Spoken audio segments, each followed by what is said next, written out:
Praise the lord. మన ప్రభువును మన రక్షకుడును అయిన యేసుక్రీస్తు అతి పరిశుద్ధ నామమునకు వేలాది వందనాలు, స్తుతులు, స్తోత్రాలు.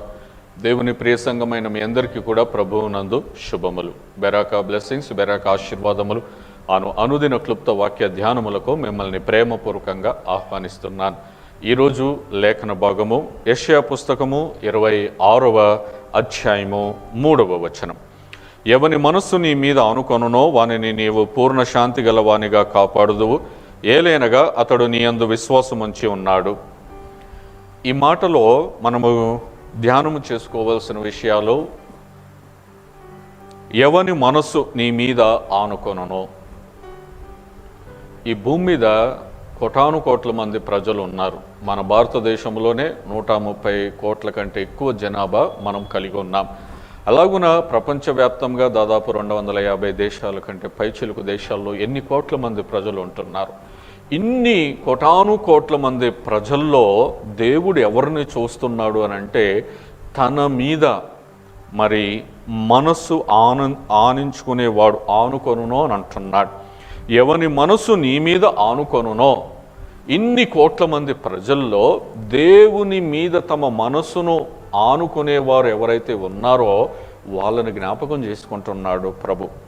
ఎవని మనస్సు నీ మీద ఆనుకొనునో వానిని నీవు పూర్ణ శాంతి గలవానిగా కాపాడదు.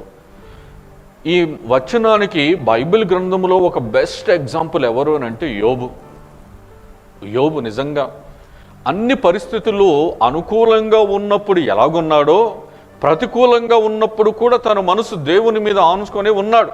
దేవునికి వ్యతిరేకంగా లేకుంటే దేవుని విడిచిపెట్టేసి తన భార్య నువ్వెందుకు ఇంకా బ్రతుకున్నావు, నీ దేవుణ్ణి దూషించి నువ్వు మరణమైపో అని అంటే కూడా అక్కడ కూడా అతను పాపం చేయలే. ఎంతగా దేవుని మీద తన మనస్సును ఆనుకొని ఉన్నాడో ఒకసారి అర్థం చేసుకోండి. వానిని నీవు పూర్ణ శాంతి గలవానిగా కాపాడుదువు అని అంటున్నాడు. ఎస్, యోబు కాపాడబడ్డాడు. ఎలాగునానంటే అతనిలో నెమ్మది ఉన్నది. దేవుడే ఇచ్చాడు, దేవుడు తీసుకుపోయాడు అనేంత నెమ్మది అతనిలో ఉన్నది, అంత శాంతి అతనిలో ఉన్నది, పూర్ణ శాంతి. కాబట్టి మన మనస్సును ఎప్పుడు దేవుని మీద ఆనుకునేలాగా చేయాలి. మన మనస్సు సహజంగా మనం చూసుకుంటే శరీరానుసారం మన మనసు డబ్బు మీద ఉంటుంది, మన మనసు పెద్ద పెద్ద బిల్డింగ్ల మీద ఉంటుంది, పెద్ద పెద్ద కార్ల మీద ఉంటుంది, బంగారం మీద ఉంటుంది, వస్త్రాల మీద ఉంటుంది, పొలాల మీద ఉంటుంది, ఆస్తులు చిరాస్తులు ఇలాగున్న వీటి మీద మన మనస్సు ఆనుకొని ఉంటుంది. మంచి మంచి ఉద్యోగాలు, పెద్ద పెద్ద చదువులు, వీటి మీద ఆనుకొని ఉంటుంది మా మనస్సు. కానీ ప్రభు ఏం చెబుతున్నాడు? మన మనస్సు ఆయన మీద ఆనుకోవాలని చెబుతున్నాడు. మన మనస్సు ఆయన వైపే తిప్పాలి, ఆయన మీద ఉండాలి, ఆయన మీద ఆధారపడాలి. మనస్సు లగ్నం చేసి చదువు అని అంటారు కదా, మనస్సు లగ్నం చేసి పని చెయ్యి అని అంటారు. అలాగనే మన మనస్సును ప్రభువు మీద ఆనుకునేలాగా చేసినట్లయితే మనల్ని దేవుడు పూర్ణ శాంతి గలవానిగా కాపాడుతాడు. ఏలైనగా అతడు నీ యందు విశ్వాసం ఉంచి ఉన్నాడు. ఆయన విశ్వాసము ఇప్పుడు మనుషుల యొక్క విశ్వాసం ఇంతకుముందు చెప్పినట్టుగా ఉద్యోగాలు, వ్యాపారాలు, బంగారము, ఆస్తి మనుషుల మీద కాదు, ఆ ప్రభు మీద ఉంచాలి. విశ్వాసమునకు కర్త ఆయన మీద మన మనస్సు ఉంచినట్లయితే మనము శాంతిలో ఉంటాం, ఆయన ఇచ్చే శాంతిలో ఉంటాం, ఆయన ఇచ్చే నెమ్మదిలో ఉంటాం, ఆయన ఇచ్చే విశ్రాంతిలో మనం ఉంటాం. ఎన్ని పరిస్థితులు ప్రతికూలంగా ఉన్నప్పటికీ కూడా మనం ఆయన విశ్రాంతిలో ఉంటాం.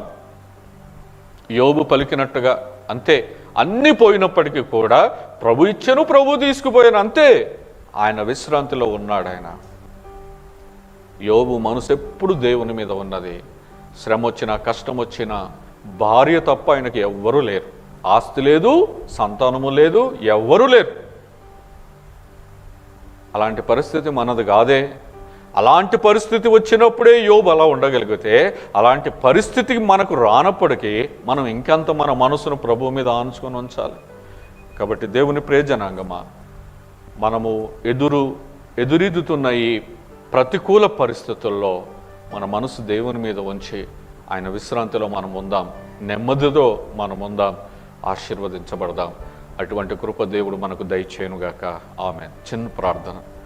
మా ప్రియ పరలోకపు తండ్రి, నీ పరిశుద్ధమైన నామానికి వందనాలు. ఉదయకాల సమయంలో నా తండ్రి, నేను మరి ఎవరి మనసు అయితే నీ మీద ఆనుకొని ఉండునో వారిని మీరు పూర్ణ శాంతి గలవానిగా కాపాడుతావని అంటున్నావు తండ్రి. నిజమే, యోబును మా ముందర పెట్టి అతడికి ఉన్న ప్రతికూల పరిస్థితుల్లో సర్వము, తన భార్య తప్ప సర్వము కోల్పోయినప్పుడు కూడా నాయన పూర్ణ శాంతిలో ఉన్నాడు, నెమ్మదిగా ఉన్నాడు, గలిబిలి లేదు, గందరగోళం చేయలేదు నాయన, నిన్ను దూషించలేదు, నిన్ను నిందించలేదు.